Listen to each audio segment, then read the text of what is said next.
Very good evening everyone. आप सभी का स्वागत है आपके चैनल विधि शास्त्र में। मैं रवि झा आप सभी का तहे दिल से हार्दिक स्वागत करता हूं। और जैसा कि आप सभी लोग इस बात से भली भांति रूप से परिचित हैं कि हर हफ्ते मेरा एक छोटा सा प्रयास होता है और उस प्रयास के तहत आमतौर पे मैं एक ऐसी शख्सियत को लाने की कोशिश करता हूँ जिसके माध्यम से एक विस्तार पूर्वक किसी लॉ के सब्जेक्ट के ऊपर चर्चा हो सके और उस चर्चा का फ़ायदा टेक्निकली रूप से हर उस व्यक्ति को मिले जो लॉ की फील्ड का भी हो और चाहे वो लेमैन ही क्यों ना हो। और आज ये हमारे लिए ऑनर की बात है कि आज हमारे साथ जुड़े हैं एडवोकेट तुंगेश पांडे सर। अगर मैं तुंगेश पांडे सर आपके बारे में थोड़ा सा ब्रीफ करना चाहूँ तो आमतौर पे सर आपने अपनी LLB की जो भी पढ़ाई है वो भारतीय विद्यापीठ यूनिवर्सिटी पुणे से सन 2009 में कंप्लीट किया। अपार्ट फ्रॉम दैट वर्तमान में आप Delhi high court bar association के मेंबर, अवध बार एसोसिएशन के मेंबर एंड इन सब से कहीं ऊपर at presently you are the advocate on record honourable supreme court of India. और सर अगर आपके एरिया ऑफ स्पेशलाइजेशन की बात की जाए तो आमतौर पे जो हमारे पास आपकी डिटेल आई है सर, वहाँ पे सर आप रिकवरी के केसेस को भी बहुत शानदार तरीके से डील करते हैं। अपार्ट फ्रॉम दैट जितने भी कॉन्स्टिट्यूशनल और एडमिनिस्ट्रेटिव मैटर्स हैं, criminal service matters, contractual commercial disputes and apart from that जो आपके IPR हैं, अगर देखा जाए दोस्तों तो जो इंटेलेक्चुअल प्रॉपर्टी राइट्स लॉ है ये आज की डेट में एक बहुत ही पिवटल रोल प्ले करता है और आमतौर पे इसके ऊपर एक्सपर्टीज़ ये सभी की बस की बात नहीं है। इसके अलावा सर आपने 2-3 डिफरेंट सब्जेक्ट्स में अपना PG डिप्लोमा कोर्स भी कंप्लीट किया है और आज सर आपके माध्यम से मैं रवि झा जानने की कोशिश करूंगा कि आमतौर पे एंटीसिपेटरी बेल होता क्या है, ये कैसे काम करता है। क्योंकि सर जितना मैंने ओल्ड CRPC में पढ़ा या नए वाले BNSS में पढ़ा तो आमतौर पे एक विचारधारा सर ये मन में आती है कि आमतौर पे जब भी किसी व्यक्ति को इस बात का भय होता है that means that person is reasonably apprehending regarding some kind of act whatever has been done by that person, उसको ये लगता है कि देयर माइट बी पॉसिबिलिटी कि वो व्यक्ति कभी ना कभी गिरफ्तार हो सकता है। और आमतौर पे sir to be very honest jail में रहना अपने आप में एक सबसे बड़ी सज़ा आज के समय में माना जाता है। तो आमतौर पे ऐसे व्यक्तियों के पास विकल्प के तौर पे बहुत ही कम अल्टरनेटिव रेमेडीज अवेलेबल होती हैं, जिनमें एक तो सर आपका भारतीय संविधान में आपको रिट के रूप में देखने को मिलेगा और दूसरा सर हमारे जो प्रोसीजरल क्रिमिनल लॉ है इसके अंदर देखने को मिलता है जिसमें एक पार्ट आपका एंटीसिपेटरी बेल भी कहता है। तो सर अगर मैं इन शॉर्ट बात करूं तो एंटीसिपेटरी बेल एक वह टूल है, एक वह माध्यम है जिसके तरीके से एक व्यक्ति को इस बात का एहसास तो है कि that person has committed something which falls within the purview of either the non-bailable offense and also that person is not willing to go to the jail। और इसी सारी चीज़ों को ध्यान में रखते हुए वो व्यक्ति अपने इस राइट्स का यूज़ करता है कोर्ट ऑफ सेशन और हाई कोर्ट में, जहाँ पर उसकी कोर्ट से इल्तिजा होती है, गुजारिश होती है या वो कोर्ट से दरख्वास्त करता है कि अगर मैं कोर्ट की प्रोसीडिंग में पार्टिसिपेट करता हूँ, इन्वेस्टिगेशन में कोऑपरेट करता हूँ तो एटलीस्ट मुझे गिरफ्तार करके जेल में ना भेजा जाए क्योंकि वो मेरे लिए बहुत ही ज़्यादा पैनिक होगा। हालांकि इसको अगर हम किसी दूसरे एंगल से कोरिलेट करें तो कहीं ना कहीं एक व्यक्ति की जो राइट टू लाइफ और उसकी जो पर्सनल लिबर्टी है उसका भी तारतम्य इसके साथ आपको देखने को मिलेगा।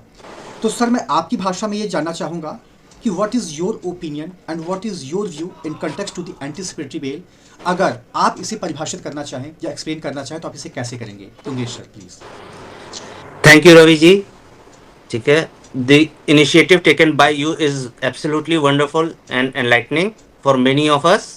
Thank you so much, sir. And today, by way of this interaction, we would both learn something which is related to a preventive measure. Preventive measures. Preventive measure कि जेल ना जाना पड़े। बिल्कुल सर। ठीक है, तो वर्ड एंटीसिपेटरी बेल जी ठीक है, ये कहीं डिफाइंड नहीं है, ये कहीं पे भी डिफाइन इस वर्ड से कि एंटीसिपेटरी बेल अगर हम सर्च करें इसकी डेफिनेशन एग्जैक्टली सर तो वो हमें कहीं नहीं मिलेगी। जी it can also be called a pre arrest bail. Pre arrest bail ठीक है जी। अग्रिम बेल। ठीक है, अब इसकी थोड़ी सी हिस्ट्री जान लेते हैं जी। हम लोग। सबसे पहला जब CRPC बना उसमें ये प्रोविजन था ही नहीं ओके सर एंटीसिपेटरी बेल का, और तब कोर्ट्स के सामने मामले आते थे तो कॉन्फ्लिक्टिंग व्यूज रहता था कोर्ट्स का जी कि क्या अरेस्ट होने पे ही बेल दे सकते हैं या बेल पहले भी दिया जा सकता है।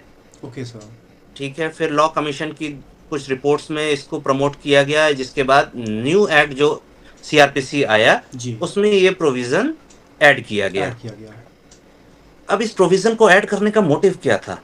देखिए, अगर एक कोई स्ट्रांग आदमी पैसे से, पावर से, पॉलिटिकली स्ट्रांग है और अपने किसी अपोनेंट को ह्यूमिलिएट करना चाहता है तो वो उसके खिलाफ एक फॉल्स केस रजिस्टर करा देगा।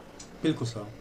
राइट, अब जब वो फॉल्स केस किसी के ऊपर आ गया और उसकी अरेस्टिंग हो गई, अब आप एक एडवोकेट की तरह से नहीं देखिए, इसको एज अ लेमैन देखिए जी। कि आज मिडिल क्लास फैमिली में अगर कोई 2-3 पुलिस वाले घर पे पहुंच जाते हैं, तो वो उनके लिए ही बड़ा एम्बैरेसमेंट हो जाता ऑफ है, course sir. Right? Right sir. इस एम्बैरेसमेंट से उनकी सोशल इमेज, उनके आस-पास के लोगों के बीच उनकी छवि खराब होती है। बिल्कुल, बिल्कुल। उन्होंने ऑफेंस किया है, नहीं किया है, वो तो सारी दूसरी चीज़ हो जाती है फिर। जी। प्राइमरी क्या हो जाता है कि इनके घर पे पुलिस आ गई, पुलिस आ वो गई। पूरे मोहल्ले में चर्चा का विषय हो जाता जी। है। अब उसी में किसी को अरेस्ट कर लिया जाए, तो वो उस पूरे परिवार के लिए ह्यूमिलिएटिंग हो जाता है, बिल्कुल सर।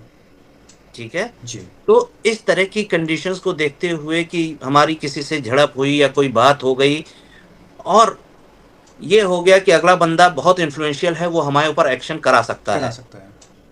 ठीक है? जी। तो इस तरह के एक प्रोविज़न का इंट्रोडक्शन किया गया कि लोगों को प्रोटेक्ट किया जा सके, बिल्कुल।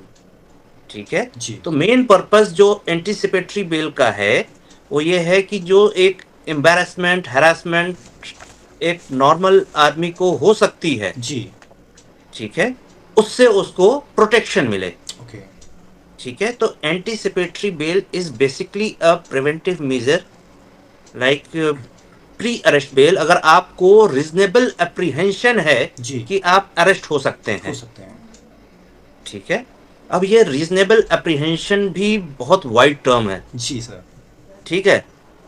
हम रोड पे जा रहे हैं, ठीक है? हमारी गाड़ी किसी से छू गई, वहीं पे गाली-गलौच हुआ, अगला इन्फ्लुएंशियल बंदा था, उसने कहा मैं तुमको अभी देखता हूँ, देखता हूँ। ठीक है? एक आदमी जो कि उससे वीक है, फिज़िकली भी वीक है, अदरवाइज़ फाइनेंशियली भी वीक है, वो डर जाता है कि अब ये पता नहीं हमारे ऊपर क्या करेगा, क्या करेगा? और वो दौड़ता हुआ कोर्ट चला जाए बिल्कुल। कि ऐसा-ऐसा मेरे साथ हो गया है और वो मेरे खिलाफ कोई कार्रवाई कर सकता है, तो मुझे प्रोटेक्ट किया जाए, जी। ठीक है? तो इस तरह की चीज़ें रीज़नेबल एप्रीहेंशन नहीं करती, ओके। राइट? रीज़नेबल एप्रीहेंशन कब आता है? जब आपको एक्चुअल में थ्रेट हो, कुछ एक्शन ले लिया गया हो, राइट? Right sir. कुछ उसने कंप्लेंट दे दी हो पुलिस थाने में, भले वो एफआईआर में कल्मिनेट हुई या नहीं हुई, that is secondary, okay sir. ठीक है? लेकिन अगर कोई इस तरह का एलिगेशन देते हुए कोई कंप्लेंट आ गई हो, जिससे एक रीजनेबल एप्रीहेंशन अराइज होता है कि अभी हमको अरेस्ट कर लिया जाएगा, जी। ठीक है? तो इस तरह के केसेस में जब भी हम डील करते हैं, तो रीजनेबल एप्रीहेंशन देखना होता है, ओके। Reasonable apprehension. ड्राफ्टिंग में भी मैं आपको बताऊं, जब नए एडवोकेट्स ड्राफ्ट करते हैं, जी। तो पूरा ग्राउंड सब कुछ ले लेते हैं और ये मेन चीज लिखना भूल जाते हैं कि हमको रीजनेबल एप्रीहेंशन है और इस वजह से हम एंटीसिपेटरी बेल में आए हैं। तो सर ये बताइए, क्या जो वर्ड आप यूज़ कर रहे हैं that is called reasonable apprehension, तो क्या इसका कोई क्राइटेरिया है या कोई फ़िल्टर है? क्योंकि सर अगर हम एक लेमैन की नज़रों से देखें तो आमतौर पे हर एक व्यक्ति को लगता है कि जो सिचुएशन उसके सामने निकल कर आ रही है that might be converted into the threat. But sir अगर हम उसको टेक्निकली देखें या लीगली देखें तो आमतौर पे जुडिशरी के लिए या बीइंग एज एन एडवोकेट के लिए लगता है कि नहीं, there is no need to worry, simple सी चीज़ है। तो सर ये जो रीजनेबल एप्रीहेंशन है, इसको जज करने का क्या कोई पैरामीटर है क्या? सिर्फ आपके अंदर के डर को हम रीजनेबल एप्रीहेंशन नहीं कह सकते, जी सर। उसके साथ कुछ फैक्ट्स होने चाहिए। फैक्ट्स ऐसे होने चाहिए जो डिटरमिन करे कि हाँ, एक्चुअल में कुछ एग्जिस्ट करता है, ओके। जिसको हम कोर्ट को प्रेजेंट कर सकें कि हाँ, इस वजह से हमें थ्रेट है कि हमें अरेस्ट किया जा सकता है। तो सर बेसिकली आप ये कहना चाहते हैं कि while you are presenting something before the honourable court that must be some in written form, like वो कोई कंप्लेंट हो सकती है, एफआईआर हो सकता है, कुछ भी ऐसा? कुछ भी हो सकता है, ठीक है? जी। कोई भी एक फैक्चुअल चीज हो सकती है, आपके मन का डर नहीं, मन का डर नहीं। ठीक है? जी। हाँ, तो किसी भी फैक्ट पे जब आपको लगता है, सपोज कीजिए किसी आज का टाइम लेते हैं, जी। ठीक है? एक व्हाट्सएप ग्रुप में कुछ इनडिसेंट चीजें सर्कुलेट हुई, जी सर। जिसके क्लोज्ड ग्रुप के मेंबर्स थे, बिल्कुल। ठीक है? अब उसमें वो चीज़ लीक आउट हो गई, एफआईआर हो गई और कुछ लोग उसमें अरेस्ट हो गए। बिल्कुल। मैं एक आइडियल मेंबर, जस्ट क्योंकि मेरे कुछ फ्रेंड्स उसमें थे, उन्होंने मुझे पार्टी बना दिया था, ना उसमें बात करता हूँ ना चीज़ें, लेकिन क्या है, अब मेरे लिए एक थ्रेट क्रिएट हो गया क्योंकि मैं उस ग्रुप का मेंबर हूँ। मेंबर हूँ। तो अब ये थ्रेट जो है ये बहुत रीजनेबल है कि ये तो इन्वेस्टिगेशन के बाद पता चलेगा कि मैं जी उसके जी अंदर एक्टिव था नहीं था क्या था। बिल्कुल। लेकिन क्योंकि कुछ लोग अरेस्ट हो रहे हैं या कंप्लेंट रजिस्टर हो गई। जी अच्छा, ये एक चीज और मार्क करने की बात है, ये केवल नॉन बेलेबल ऑफेंसेस के लिए ही अप्लाई अप्लाई होता है होता जी है। सर। ठीक है, बेलेबल ऑफेंस में आपको अरेस्ट का डर नहीं डर है। नहीं है। ठीक। Okay sir. तो यहाँ पे इस चीज को देखते हुए ये फैक्ट्स ऐसे प्रेजेंट करने होंगे हमें कि हमें एक्चुअल में फियर है, थ्रेट फियर है है। कि हमको अरेस्ट कर लिया जाएगा। Okay sir. ठीक है, और ये फियर हमको इन इन वजहों से हो रही है। जी इस जस्ट ऐसा नहीं है कि हम बैठे हैं, हमारे बगल वाला पकड़ लिया गया तो हमको थ्रेट हो गया कि हमको भी पकड़ लिया जी जाएगा। तो ये तो हमारे मन का वहम हो गया। वहम है। वहम के बेसिस पे हम लोग कोर्ट नहीं अप्रोच कर सकते। बिल्कुल बिल्कुल सर। ठीक है, जी कोर्ट केवल तथ्यों के बेसिस पे जा सकते हैं। बिल्कुल बिल्कुल। तो सर ठीक। यहाँ पे जब आपने प्री अरेस्ट वर्ड का जिक्र किया तो सर अमूमन हम लोग दो तरह के शब्दों को सुनते हैं। एक तो होता है सर आपका एंटीसिपेटरी बेल और एक होता है सर आपका रेगुलर बेल। तो क्या इन दोनों प्रकार के बेलों में किसी प्रकार का कोई डिफरेंस हमें देखने को मिलता है सर?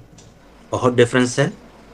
सबसे पहला ही डिफरेंस ये है कि एंटीसिपेटरी तभी तक वैलिड रहेगी जब तक हम अरेस्ट ना हुए अरेस्ट ना हों। हो जाए। ठीक है, एक ओके। सिचुएशन बताता हूं मैं जी। आपको। हमने एक एंटीसिपेटरी बेल फाइल की। हम्म। ठीक है, सेशंस कोर्ट में। बिल्कुल। ठीक। वो सेशंस कोर्ट में during pendency of the bail arrest कर लिया गया हमारे अरेस्ट कर क्लाइंट लिया को। गया जी। तो ये एंटीसिपेटरी बेल हमारी इनफ्रक्चुअस हो गई। इन्फेक्शियस हो जाएगी। ठीक है, या यहाँ से डिसमिस हुई, हम हाई कोर्ट गए, इस बीच में हमको अरेस्ट कर लिया गया अरेस्ट। तो इनफ्रक्चुअस हो जाएगी। इन्फेक्शियस हो जाएगी बिल्कुल। उसके बाद हमारे पास ऑप्शन होगा कि हम ट्रायल कोर्ट में जाके अप्रोप्रिएट, या तो मजिस्ट्रेट है जी। या सेशंस सेशन ट्रायल है, जी। तो जहां पे भी है, या इनफैक्ट सेशंस ट्रायल के केसेस में भी अगर कम्यूट नहीं हुआ है तो मजिस्ट्रेट के पास ही जाएगी सबसे बेल। पहले मजिस्ट्रेट के पास जाते हैं। राइट। जी। ठीक है, अगर मजिस्ट्रेट ने कमिट कर दिया है तब हम सेशंस में सेशन के पास जाएंगे। जाएंगे। तब तक तो अरेस्ट होने के बाद हम रेगुलर रेगुलर बेल के लिए जी। जाते हैं। होने से पहले हम एंटीसिपेटरी बेल के लिए जाते हैं। ओके। एंटीसिपेटरी बेल के लिए सिर्फ दो रास्ते हैं, जी। Sessions court, high court, high court. जो हमें एक्ट प्रोवाइड करता है। बिल्कुल। बेल हम मजिस्ट्रेट से शुरू करते हैं। ओके। एक ये डिफरेंस आ डिफरेंस जाता है है। जी। ठीक है, जी। ये एक एक्स्ट्रा ऑर्डिनरी पावर है जो केवल हाई कोर्ट्स, हायर कोर्ट्स को दी गई है, okay sir. Sessions and high high court. Courts को। ठीक है, जी। अब यहाँ पे होता है कई बार हम डायरेक्टली हाई कोर्ट मूव कर जाते हैं। Exactly sir. तो इन पावर है, जा सकते हैं, उसके लिए कोई रेस्ट्रिक्शन नहीं है लीगली। जी। लेकिन इन प्रैक्टिस क्या होता है, हाई कोर्ट का कहना है कि सब लोग अगर यहीं आ जाएंगे तो इसकी इफेक्टिविटी कम हो जाएगी। सबसे कम। पहले आप सेशंस कोर्ट जाइए। बिल्कुल बिल्कुल। अगर आपको स्पीडी रेमेडी चाहिए जी। तो सबसे पहले आप जो नियरेस्ट कोर्ट है वहां पर जाएंगे। बिल्कुल सर। ठीक है, और ये kind of extra ordinary emergency remedy है कि मैं अरेस्ट हो सकता हूँ। बिल्कुल तो बिल्कुल। आप सीधे हाई कोर्ट जाएंगे। अब आप यूपी का केस ले लीजिए, जी। हाई कोर्ट लखनऊ में है, इलाहाबाद में है। बिल्कुल। ठीक है, अब अगर सपोज कर लीजिए कि बनारस पास में ही है, बिल्कुल। लेकिन अगर बनारस में किसी को अप्रीहेंशन होता है अरेस्ट होने का, जी। तो उसके लिए इजी क्या होगा, बनारस सेशंस कोर्ट या high court? Banarasi session court होगा सर। एग्जैक्टली। ठीक है, तो हाई कोर्ट का यही कहना होता है कि आप जब स्पीडी और फास्टेस्ट रेमेडी के लिए आ रहे हैं जी। तो सबसे पहले आप प्रॉपर चैनल से आए। जी सर। वो ठीक तो है, सर जो हम लोग नियरेस्ट भी कोर्ट है। जी वो तो सर हम लोग भी हाई कोर्ट में तो देखते हैं जब बेल एप्लीकेशन फाइल करते थे। क्योंकि हाँ। सर जो क्लाइंट होता है उसको लगता है कि अगर हम सेशन कोर्ट गए तो वहाँ पे कहीं ना कहीं हमें गिरफ्तार कर लिया जाएगा। क्योंकि आमतौर पे सर उन लोगों ने भी कहीं ना कहीं अजय देवगन की गंगा जल मूवी देखी थी, जहाँ पे साधु यादव का बेटा बुरके में आता है और उसके पहले पुलिस उसको उठा के लेके चले जाते हैं। तो सर कई बार हाई कोर्ट में हमारे लिए थोड़ी सी डिफिकल्ट सिचुएशन आ जाती है टू सेटिस्फाई द कोर्ट। अब बस यहाँ पे मैं आपको थोड़ा सा चीज गाइड करना जी चाहूंगा। सर। एंटीसिपेटरी बेल के लिए क्लाइंट का कोर्ट आना जरूरी नहीं जरूरी है। नहीं है। ठीक है, तो इसलिए इसका भी ये जो अप्रीहेंशन है हाँ हाँ। वो वैलिड अप्रीहेंशन नहीं है जिसको जस्टिफाई किया जा सकता है। ओके। अब यहाँ पे मैं एक और पॉइंट लाना चाहूंगा। जी सर। सीआरपीसी में अमेंडमेंट करके कुछ सेक्शन 1 के सब सेक्शंस बनाए गए थे। एग्जैक्टली सर याद है मुझे जी। ठीक है, हाँ हाँ। 1A, 1B। 1B। जी। ठीक है, जहाँ पे ये कहा गया था कि अगर कोर्ट हम अप्रोच करते हैं तो कोर्ट या तो सीधे हमें बेल दे दे, इंटरिम बेल दे दे Ex- या उसी समय उसको रिजेक्ट कर दे। रिजेक्ट कर दे। और अगर अगली डेट पे जाता है या कोर्ट अगली डेट देती है तो उसको हमें प्रोटेक्शन देना जरूरी हो जाता है। बिल्कुल बिल्कुल। और उसी में फर्दर ये कह दिया गया था कि इसमें पब्लिक प्रोसिक्यूटर अगर चाहे उनको सर्विस करना जरूरी है। दूसरा, उनके एप्लीकेशन पे अगर वो मूव करते हैं तो क्लाइंट का कोर्ट में पर्सनल प्रेजेंस जरूरी होगा। जरूरी होता है। ये बात सर बिल्कुल आप सही कह रहे हैं। ये 1B में इसका जिक्र किया गया था। 1B में जिक्र किया जी। गया है। एक और बहुत थ्रेटनिंग बात लिखी हुई थी उसमें कि in case anticipatory bell reject होता है ओके। तो उसी ग्राउंड पे उसको अरेस्ट कर लिया जाएगा। हालांकि इन प्रैक्टिस में है, लेकिन अगर वो इंस्टीट्यूट में बाय लॉ बनकर आ जाएगा जी। तो वो एक बहुत डिटरेंट प्रोविजन हो प्रोविजन जाएगा। हो जाएगा। तो इन प्रोविजंस को हमारे लॉयर्स कम्युनिटी ने बहुत अपोज किया ओके। और उनके अपोजिशन का रिजल्ट ये रहा कि अमेंडमेंट तो हो गया लेकिन इस प्रोविजन को कभी नोटिफाई नहीं किया गया। नोटिफाई नहीं किया गया। ठीक है, तो क्लाइंट का personal presence in case of anticipatory bail is not mandatory at all. At all. तो सर यहाँ पे अगर मैं गलत नहीं हूँ तो आपने जिस बात का जिक्र किया कि इवन दो कि आपके एक्ट में अमेंडमेंट हो चुके हैं but despite of that until it has not been notified ये आपका इफेक्ट में बिल्कुल भी नहीं आएगा। नहीं आएगा। और दूसरी बात सर ये है कि अगर इसीलिए अगर आप कंपैरिजन देखोगे राइट बीएनएसएस में और सीआरपीसी में जी तो ये पर्टिकुलर पोर्शन आपको नहीं दिखेगा, हटा दिया जो गया अमेंडमेंट से आ गया बहुत था। ज्यादा बीएनएसएस को तो शॉर्ट कर दिया गया है। अगर मैं उसके 482 को देख रहा था अभी शाम को ही देख रहा था तो उसमें बहुत ज़्यादा मुझे डिफरेंस देखने को मिला कि जैसे 1A को हटा दिया गया, 1B को हटा दिया गया और बहुत सारे ऐसी जो चीज़ें थी उनको भी कहीं ना कहीं कॉम्पैक्ट कर दिया गया। ओके। तो सर कुल मिला के आपका ये कहना है कि इवन दो कि अगर आपके एक्ट में कोई संशोधन हुआ है आफ्टर दैट उसका नोटिफाई होना ज़रूरी है ऑफिशियल गजट में। अगर इसका नोटिफिकेशन नहीं होगा तो ये इनफैक्ट में किसी भी तरीके से इम्प्लीमेंट होगा ही नहीं होगा। आप इसी के लिए एग्जाम्पल देखेंगे, लेबर कोड्स आ गए जी सर, क्या वो इन्फोर्स हो गए? नहीं। एक्ट आ गए, वैलिड तो है सर, वैलिड है, ठीक है, बिल्कुल। लेकिन एनफोर्स नहीं हुए। एनफोर्स नहीं हुए सर, ठीक है जी। वो जब तक नोटिफाई नहीं होंगे, स्टेट रूल्स नहीं बनेंगे, चीजें नहीं होंगी, वो आगे नहीं बढ़ेगा। एग्जैक्टली सर, बिल्कुल। ये बात सर आपके माध्यम से मुझे एकदम नई सीखने का मौका मिला। और सर एक बात मैं आपसे और जानना चाहूँगा, जब मैं बीएनएसएस या सीआरपीसी को पढ़ रहा था तो आमतौर पे वहाँ पे उन्होंने काफ़ी ज़्यादा उसको कंसाइज कर दिया गया। जो एंटिसिपेटरी बेल है आमतौर पे वो आपके जो ऑफेंसेस अगेंस्ट दी विमेन है, खास तौर से उन्होंने ऑफेंस ऑफ रेप और गैंग रेप का जिक्र किया। बट सर जितना मेरा प्रैक्टिकल एक्सपीरियंस है, कुछ ऐसे भी केसेस होते हैं सर जहाँ पे कोर्ट का क्लियर कट डायरेक्शंस है कि in these kind of cases the person can not approach to the court regarding the concept of the anticipatory bell.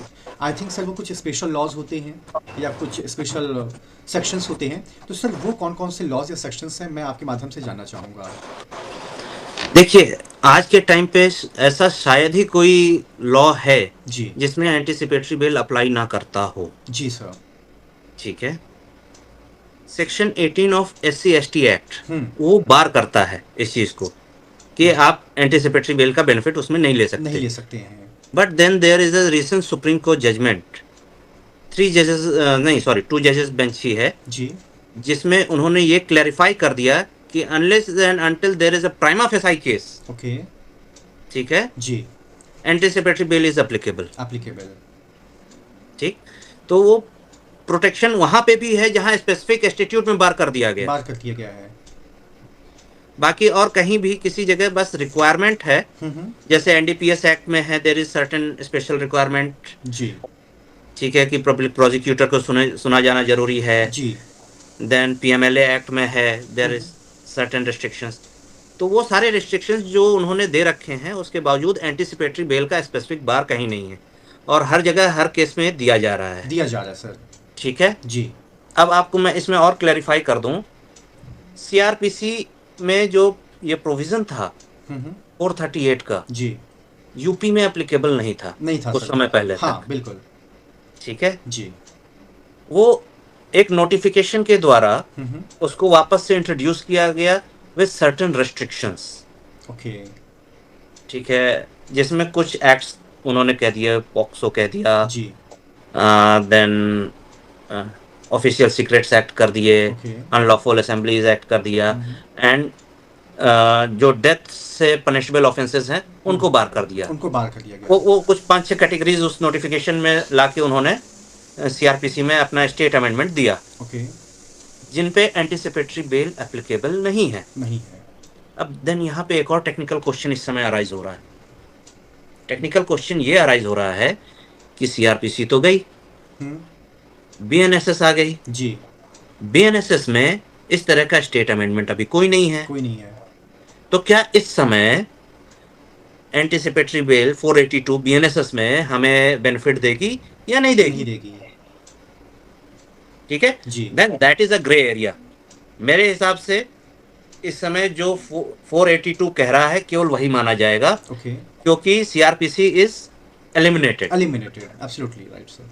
ठीक है, अगर सीआरपीसी एलिमिनेट हो चुका है, जी। ठीक है, तो उसके सारे स्टेट अमेंडमेंट्स भी चले गए। बिल्कुल। और until and unless there is new notification or new state amendment by the state government of UP, 482 जैसा है वैसा ही अप्लाई करेगा। ओके। क्योंकि सीआरपीसी में उन्होंने स्टेट अमेंडमेंट कर दिया था, वो बीएनएसएस में अप्लाई करा देंगे, तो ऐसा संभव नहीं है लीगली मेरे हिसाब से। जी। It is my interpretation. Okay sir. और ऐसा अगर उनको करना है तो उसके लिए क्लैरिफिकेशन देते हुए भी उनको एक नोटिफिकेशन जारी करना होगा कि जो स्टेट अमेंडमेंट्स यूपी के सीआरपीसी में थे वो बीएनएसएस में अप्लाई करेंगे।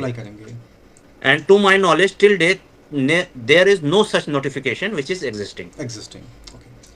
तो सर यहाँ पे एक छोटा सा सवाल मेरा आपसे और है कि आमतौर पे जब कभी भी कोर्ट एंटीसिपेटरी बेल को ग्रांट करती है जी, तो उसके पहले सर क्या होता है कि एक व्यक्ति एंटीसिपेटरी बेल एप्लीकेशन को मूव ऑन करता है। जब वो मूव ऑन करता है सर, तो हर व्यक्ति चाहता है कि जल्द से जल्द कोर्ट का फैसला आ जाए। और सर मैं बहुत ईमानदारी से बताऊं, आपका भी एक रिसेंट जजमेंट मैंने पढ़ा था जहां पे आमतौर पे आपने इस बात को पॉइंट आउट किया कि अगर उस मुकदमे के अंदर सुनवाई हो चुकी है और अगर कोर्ट पीपी को डायरेक्ट करती है या स्टेट काउंसिल को डायरेक्ट करती है, तो भी आपको उसको एंटीसिपेटरी बेल देनी ही पड़ेगी, इवन दो आप उसको इंटरिम दीजिए, लेकिन आपको उसको देना पड़ेगा। तो सर ये जो जजमेंट है, ये तो खैर मैंने ऊपर से देखा, बेसिकली सर इस जजमेंट का पूरा क्रस क्या है, क्या बताएंगे? ये जो जजमेंट था जी। ये बेसिकली पीएमएलए एक्ट में था। ओके। तो उसमें ये जो ट्विन कंडीशन की उनकी बात की गई है जी। कि पहले पब्लिक प्रोसिक्यूटर को सुना जाना चाहिए, इनको सफिशिएंट नोटिस होनी चाहिए। बिल्कुल। ठीक है, तो कोर्ट ने इंटरिम ग्रांट करते हुए ये कहा कि जब हमने केस फाइल किया था तो उससे पहले स्टेट को नोटिस दिया था जी। एंड स्टेट को क्योंकि सर्विस हो चुकी थी, बिल्कुल। स्टेट के पास सफिशिएंट टाइम था and this condition is completely fulfilled. Of course sir.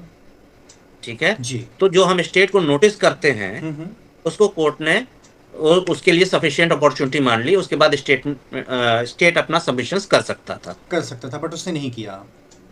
उसने किया लेकिन उसने इस चीज को अपोज किया कि ये ट्विन कंडीशंस हैं, तो इसको कोर्ट को एक्सप्लिसिटली ऑर्डर में लिखवाना पड़ा। ओके। तो बेसिकली सर हम ये मान के चलते हैं कि the moment you file the anticipatory bail application either before the court of session और द हाई कोर्ट, तो आमतौर पे सर वहाँ पे प्राइमरी लेवल पे आपको एक रिलीफ इंटरिम के रूप में मिल ही जाता है, अनटिल अनलेस जब तक कि पब्लिक प्रोसिक्यूटर को पूरा सुन लिया ना जाए या उसको पूरी अपॉर्चुनिटी ग्रांट ना कर दी जाए। नहीं, अब यहाँ पे एक थोड़ा सा डिफरेंस है। डिफरेंस ये है कि पब्लिक प्रोसिक्यूटर को हर केस में सुनने की प्राइमरी रिस्पॉन्सिबिलिटी नहीं होती है। ठीक है, कुछ स्पेशल एक्ट्स हैं जहाँ पे मैंडेट किया गया है कि उनको सुने बिना बेल दी ही नहीं जाएगी। ओके। ठीक है, एनडीपीएस एक्ट हो गया, आपका पीएमएलए एक्ट हो गया जी। ठीक है, ये सब स्पेशल एक्ट्स हैं जो इस चीज़ को मैंडेट करते हैं। ठीक है, तो इस केसेस में अगर सेशंस में हम फाइल करते हैं तो सेशंस में प्रायर सर्विस की जरूरत नहीं होती, वो तो कोर्ट के बाद हम लोग पीपी को दे देते हैं। बिल्कुल। तो वहाँ उनके पास प्रॉपर अपॉर्चुनिटी नहीं है। लेकिन जब हाई कोर्ट में हम केस फाइल करते हैं तो केस फाइल ही नोटिस करने के बाद होती है। जी सर, बिल्कुल। एक कॉपी वहाँ पे उनको वहाँ उनको प्रॉपर नोटिस हो जाती है। ओके।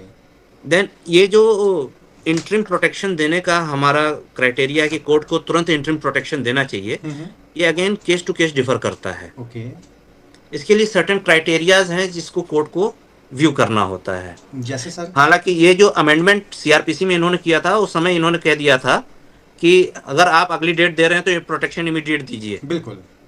ठीक है, लेकिन क्योंकि वो इन्फोर्स नहीं हुआ तो हम लोग उस पर रिलाई नहीं कर सकते हैं। ठीक है, देन सर्टेन क्राइटेरियाज जो कोर्ट ने अलग अलग अपने जजमेंट से दिए हैं कि पहले तो सबसे पहला किसी भी बेल में होता है gravity of offence. Of course sir, nature and gravity of the offence, nature and gravity of offence, antecedents of the applicants, criminal history and all. जी। ठीक है, एंटीसीडेंट्स हो गए सेकंड, जी। फ्लीइंग फ्रॉम जस्टिस हाँ थर्ड, सर, बिल्कुल, बिल्कुल sir. और चौथा एंटीसिपेटरी बेल के लिए जो कंसिडर किया जा रहा है हुँ, हुँ। कि क्या ये मालाफाइडली उसके रेपुटेशन को इम्पीच करने के लिए, उसको हैम्पर करने के लिए, या मालाफाइडली उसको फंसाने के लिए जी। तो नहीं किया गया है। जी सर। ये रेगुलर बेल का मैटर नहीं है। हुँ, हुँ। रेगुलर बेल में दूसरी चीजें देखी जाती हैं, बिल्कुल। लेकिन यहाँ ऑब्जेक्टिव ही एंटीसिपेटरी बेल का लाने का ये था कि ये ह्यूमिलिएशन प्रोटेक्ट किया जाए। ओके। तो एक ग्राउंड ये कोर्ट को इवेलुएट करना मैंडेटरी हो जाता है। तो सर आमतौर पे जब कोर्ट कभी भी एंटीसिपेटरी बेल को ग्रांट करती है किसी भी व्यक्ति के फेवर में, तो आमतौर पे सर क्या कोर्ट कुछ कंडीशंस को भी इम्पोज करती है? और वो जो यस, कंडीशंस होते हैं सर, क्या वो सर फिक्स होते हैं या वो वेरी करते हैं फ्रॉम पर्सन टू पर्सन और केस टू केस सर? बेल को आप ऐसे समझिए कि it differs from every case. Every case. एक केस में अगर 3 लोग हैं, हम्म। ठीक है ना, जी 3 अक्यूज्ड हैं, तो तीनों भी डिफर कर जाएंगे डिपेंडिंग अपॉन देयर रोल, कि उनको रोल क्या असाइन किया गया है। जी। सबके फैक्ट्स अलग हो जाएंगे, बिल्कुल बिल्कुल। ठीक है। तो bail is always granted on the basis of the facts of each case. Each case. इसमें कोई फिक्स नॉर्म्स नहीं रखे जा सकते। जी सर। अब यहाँ पे एक सिचुएशन समझिए, एक बड़ा इन्फ्लुएंशियल आदमी है, हम्म। ठीक है, गैंगस्टर मान लीजिए कि जिसके नाम से सभी डर रहे हैं। अब ऐसे केस में उसके ऊपर एक एलिगेशन आता है, उसको एप्रीहेंशन और एंटीसिपेटरी बेल मूव करता है, जी। ठीक है। अब उस कंडीशन को सपोज कीजिए कि उसको एंटीसिपेटरी बेल मिल जाती है, हम्म। कौन जाएगा पुलिस के पास बयान देने? बिल्कुल बिल्कुल। ठीक है। जी। या कौन लोअर रैंक का पुलिस ऑफिसर जाएगा एविडेंस कलेक्ट करने? एविडेंस कलेक्ट करना है। ठीक है। तो क्या है कि ultimately goal of fair trial, free and fair trial is being hampered. Okay. तो ये एक बैलेंस स्ट्राइक करना है कि जी। इनोसेंट लोगों को हरासमेंट ना हो और फ्री एंड फेयर ट्रायल भी चलता रहे। फेयर ट्रायल पे चल रहा है। इसलिए कंडीशंस का इम्पोज होना बहुत जरूरी है। ओके। तो सर जो आपने अभी बात कही, तो जितना मैंने समझा उस हिसाब से आमतौर पे कोर्ट जिस कंडीशंस को इम्पोज करती है, या जब कभी भी वो बेल को आइदर ग्रांट करेगी या रिजेक्ट करेगी, तो वो सिर्फ दो चीज़ों को इवेलुएट करेगी कि क्या इस केस के अंदर, इस व्यक्ति के अंदर या बाहर रहने से फेयर इन्वेस्टिगेशन या फेयर ट्रायल कहीं हैम्पर्ड तो नहीं हो रहा है। अब देखिए, इसके लिए कुछ पैरामीटर्स जो अलग अलग जजमेंट्स में आए हैं हम आपको बता सकते हैं। जी। सबसे पहला कि क्या इसके कस्टोडियल इंट्रोगेशन जरूरी है, हम्म। ठीक है। अगर हम उसको अरेस्ट करना चाह रहे हैं तो क्या ग्राउंड्स है जिसके बेसिस पे हम उनको अरेस्ट करेंगे, जी। और क्यों उनके अरेस्ट की रिक्वायरमेंट है? बिल्कुल बिकॉज बिल्कुल sir. Arrest is the last resort, of course sir. ठीक है। जी। थर्ड, क्या ये बंदा अगर बाहर है हम्म। तो इन्वेस्टिगेशन को अफेक्ट कर सकता है, जी। ठीक है। हम्म। और इसको अफेक्ट, सपोज कि there is a scene of crime, किसी एक शहर में क्राइम हुआ है और उसके ऊपर एलिगेशन आता है, जी। तो कोर्ट कह सकती है जब तक इन्वेस्टिगेशन कैरी ऑन हो रहा है आप इस शहर में नहीं आएंगे। नहीं आएंगे। एक कंडीशन उन्होंने लगा दी, लगा दी। ठीक है। तो क्या है कि इन्वेस्टिगेशन हैम्परिंग का तो प्रोविजन खत्म हो गया है यहाँ पे। बिल्कुल बिल्कुल। Second, fleeing from justice. जी। तो एक कंडीशन होती है, इनफैक्ट एक्ट में भी लिखा हुआ है कि आप इंडिया कोर्ट की परमिशन के बिना नहीं जाएंगे, नहीं इंडिया जाएंगे छोड़ छोड़कर, के। जी। ठीक है। देन आप कोऑपरेट करेंगे इन्वेस्टिगेशन से। मतलब कोऑपरेशन का मतलब ये होता है कि जब भी पुलिस ऑफिसर आपको बुलाए, जी। ठीक है, आपको जाना पड़ेगा, जाना पड़ेगा। ठीक है।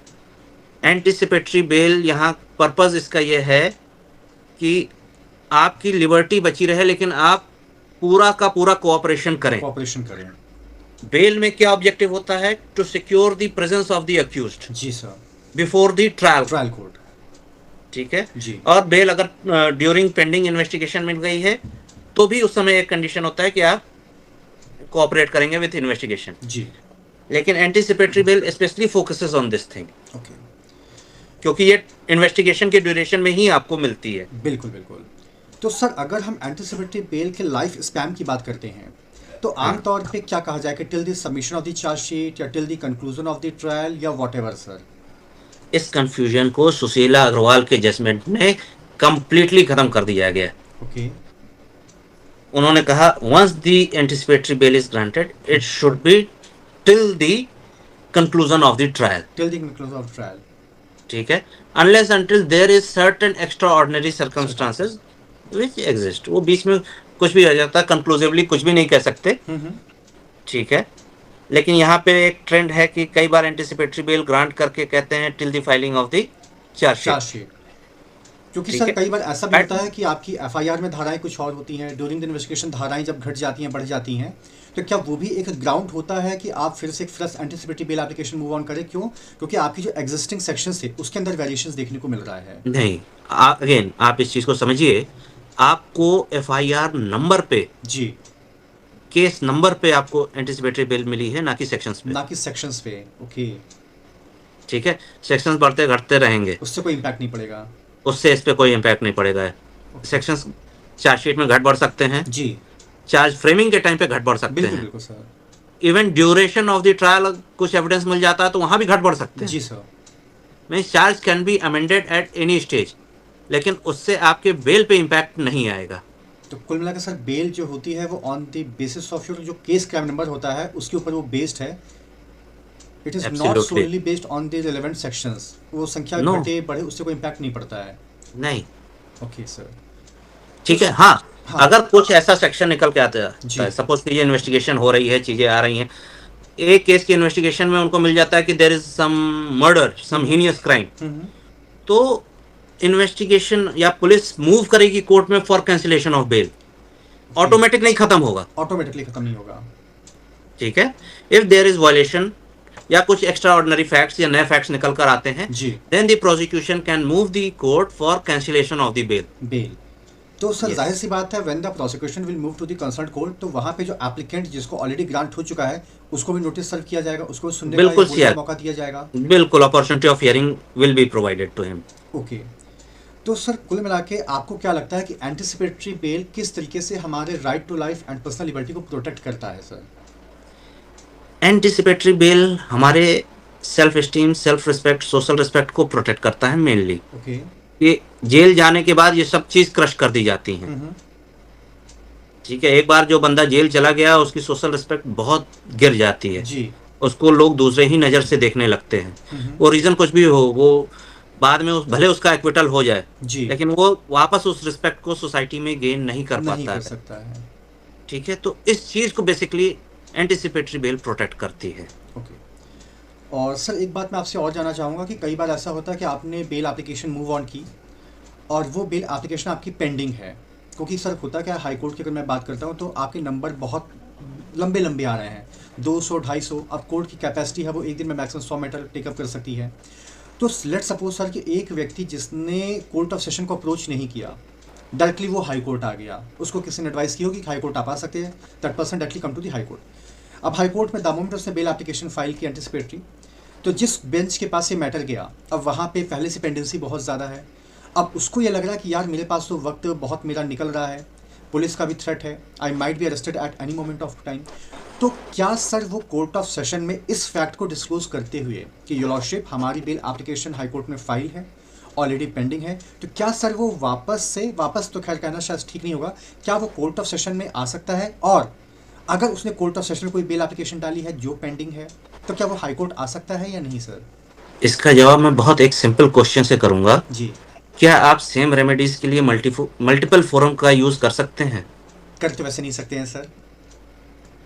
एग्जैक्टली जी। आप वहां से विड्रॉ कीजिए, लिबर्टी लीजिए, हाँ, ठीक है, एंड देन सेशंस अप्रोच कीजिए। क्योंकि सर जब हम पिटीशन को ड्राफ्ट करते हैं तो वहाँ भी एक पैराग्राफ में इस बात का जिक्र होता है। बिल्कुल जिक्र होता है, ये भी जिक्र होता है कि ये पहली है या दूसरी है या तीसरी है। जी सर बिल्कुल, ये भी जिक्र होता है। ठीक है, जी। और ये जिक्र ना करना एक तरह से कंसीलमेंट ऑफ फैक्ट्स भी कोर्ट कंसिडर करती, कोर्ट इसको बहुत स्ट्रिक्टली लेती है। और ये प्रैक्टिस अगर आप लेकर जाते हैं तो जब हाई कोर्ट में एक की बेल पेंडिंग है तो क्या सेशंस कोर्ट की मैं ये कहता हूँ कि क्या पावर है कि वो हाई कोर्ट के पेंडेंसी वाले मैटर को अपने यहाँ एडजुडिकेट कर ले? Of course not sir. बस दिस इज द आंसर। और सर एक सवाल छोटा सा और है कि ज़रूरी है कि जिस क्षेत्र में या जिस राज्य में आपके खिलाफ एफआईआर लॉन्च हुई है या आपके खिलाफ कोई कंप्लेंट लॉन्च हुई है उसी राज्य की हाई कोर्ट में ही आप जाके एंटिसिपेटरी बेल लेंगे, कि आप क्या किसी दूसरे स्टेट में जाके भी आप क्या उसको ले सकते हैं या नहीं ले सकते हैं सर? वेरी गुड क्वेश्चन, और ये बहुत सारे यंगस्टर्स को एक गाइडेंस प्रोवाइड करेगा। जी। इसको एंटिसिपेटरी बेल नहीं कहते, इसको ट्रांजिट बेल कहते हैं। जी सर। ठीक है, ये आप या आपका क्लाइंट जिस शहर में या जिस सिटी में है, जी, या इवन वहां जिस राज्य से, में भी है। जिस राज्य में भी है, जी, वहां से ये अप्रोच करके ये ट्रांजिट बेल ले सकता है। ये क्या होता है सर, मैं थोड़ा सा जानना चाहूँगा। ट्रांजिट बेल होता है जिसमें कोर्ट आपको परमिट करती है जी। कि जहां पे एफआईआर रजिस्टर्ड है वहां आप पहुंचकर हम्म। और अप्रोप्रिएट बेल एप्लीकेशंस मूव कर लें। मूव कर लें। Right, okay. ठीक है, ये आपको सिर्फ वहां तक जाने का प्रोटेक्शन देती है। प्रोटेक्शन देती है। ओके, मतलब जो आपका सर जाने का जो वक्त है ड्यूरिंग दी जर्नी, हाँ, वो प्रोटेक्शन आपको ग्रांट किया जाता है। वो ग्रांट किया जाता है। कि फिलहाल अभी तक हम वहां तक का तो प्रोटेक्शन हम आपको दे दें कि आप अपने होम स्टेट या उस पर्टिकुलर पेरेंट कोर्ट ठीक में है, चले जाइए। अब फिर ये मैं आपको दूसरी चीज बताता हूँ। जी। This is a form of anticipatory bill, okay लेकिन सर। वहां आपको परमिशन मिलती है जाके मूव करने की regular bill, regular bail. Not anticipatory. Anticipatory. Anticipatory के लिए तो आपकी प्रेजेंस ही नहीं रिक्वायर्ड है। बिल्कुल बिल्कुल। ठीक है, तो वो तो आप वकालतनामा भेज के और वहां से करवा सकते हैं। जी। लेकिन ये ट्रांजिट बेल आपको मिलती है किसी भी और स्टेट से उस पर्टिकुलर जगह जाने की जहां पर एक्चुअली वो केस क्राइम रजिस्टर्ड है, और वहां जाके अप्रोप्रिएट रेगुलर बेल लेने के लिए। Okay sir. और सर एक मेरा आखिरी सवाल आपसे और है इस सेशन का, कि सर आमतौर पे जब यूपी में आपका एंटीसिपेटरी बेल एप्लीकेबल नहीं था, या अगर आपका ये नोटिफाइड नहीं था या इम्प्लीमेंट में नहीं था, तो आमतौर पे हम लोग एक रिट फाइल करते थे हाई कोर्ट में, that is called criminal miscellaneous writ petition. तो सर आमतौर पे जो व्यक्ति होता है वो कई बार ये हमसे डिमांड करता है कि नहीं, हम anticipatory bail application move on नहीं करना चाहते हैं, हम रिट में आना चाहते हैं। और जब हम रिट में जाते हैं तो चूंकि रिट के मैटर को हमेशा डीवी के द्वारा सुना जाता है, डबल बेंच के द्वारा सुना जाता है, और उनका हमसे एक यूजुअली एक सवाल होता है कि ये बताइए मिस्टर काउंसलर कि when you have the alternative remedy in the form of anticipatory bail, तो why you are directly coming before us. तो सर इसका क्या बेहतर जवाब होना चाहिए टुवर्ड्स क्लाइंट के लिए सर। देखिए, जब तक एंटीसिपेटरी बेल यूपी में इंट्रोड्यूस नहीं था, जी। ठीक है, तब तक हम लोग रेट फाइल करके स्टे अरेस्ट हाँ मांगते थे। जी सर। ठीक है, वो स्टे अरेस्ट के लिए था। लेकिन जब एंटीसिपेटरी बेल आ गई तो कोर्ट ने उसको एंटरटेन करना लगभग बंद कर दिया। देन एफआईआर रजिस्टर हुई, बोगस फेक एफआईआर है जी। राइट, तो क्या उसका आप क्वॉशिंग मांगेंगे कि नहीं मांगेंगे? क्वेश्चन तो मांगते हैं सर, बट जब आप रेट में जाएंगे तो आप क्वॉशिंग मांगेंगे Quashing उसकी, मांगते हैं और सर। साथ में उसके मांगेंगे relief of stay of stay of arrest period में हम इस बात का जिक्र करते हैं। राइट। आप जी। सीधे स्टे ऑफ अरेस्ट के लिए जाएंगे, then there is efficient remedy available. जी जी बिल्कुल। जो प्रोविजन है स्पेशली उसी के लिए है, बिल्कुल बिल्कुल सर। आप उसका इस्तेमाल कीजिए। लेकिन हाँ, आप ये कहते हुए जाते हैं कि एफआईआर ही बोगस है, फर्जी है, खाली हमको परेशान करने के लिए की गई है, भजन लाल के पैरामीटर्स में आती है, आप रेट फाइल कीजिए फॉर क्वॉशिंग, उसी में इंटरिम रिलीफ लीजिए, स्टे अरेस्ट। तो सर ये बताइए कि एक व्यक्ति का जो आपराधिक इतिहास होता है दैट इज कॉल्ड क्रिमिनल इंटीसिडेंट, क्या एक रोल अदा करता है while deciding the bail application? क्योंकि एक तरफ हम एविडेंस में ये पढ़ते हैं कि the previous bad character of the accused is not relevant, तो क्या सर जो क्रिमिनल हिस्ट्री होती है that plays a important role while the judiciary normally take some time to decide the anticipatory bail application और the regular bail whatever? So yes, अब देखिए special act की अगर बात करें जी। ठीक है, जैसे एनडीपीएस है तो उसमें तो लिख ही दिया है कि रिपीटेड ऑफेंस होगा तो उसमें पेनल्टी भी इनहेंस कर दी हुई है। बिल्कुल बिल्कुल सर। ठीक है, अब नॉर्मल केस देख लेते हैं। एक बंदा है जो सपोज कीजिए थेफ्ट में इन्वॉल्व है जी। 1 किया, 2 किया, 3 किया, बेल मिल गई, ठीक है, लेकिन इसने चौथा भी इसी ने कमिट कर दिया, ये आप कैसे कहोगे? राइट, एलिगेशन लगा उसका 3 हो गया जी। अभी ट्रायल चल रहा है, पता नहीं, अब किसी एक केस में चलिए मान लीजिए कन्विक्ट भी हो गया, बिल्कुल एंटीसीडेंट क्रिएटेड है, लेकिन अगली भी चोरी उसी ने की है, ये कैसे माना जाएगा? कैसे माना जाएगा? ठीक है, लेकिन हाँ एंटीसिपेटरी बेल के लिए ये कंसिडर हो जाएगा कि he is a repeated offender. अच्छा। ठीक है, रेगुलर बेल के लिए वो मेरिट्स पे जाएगा जी।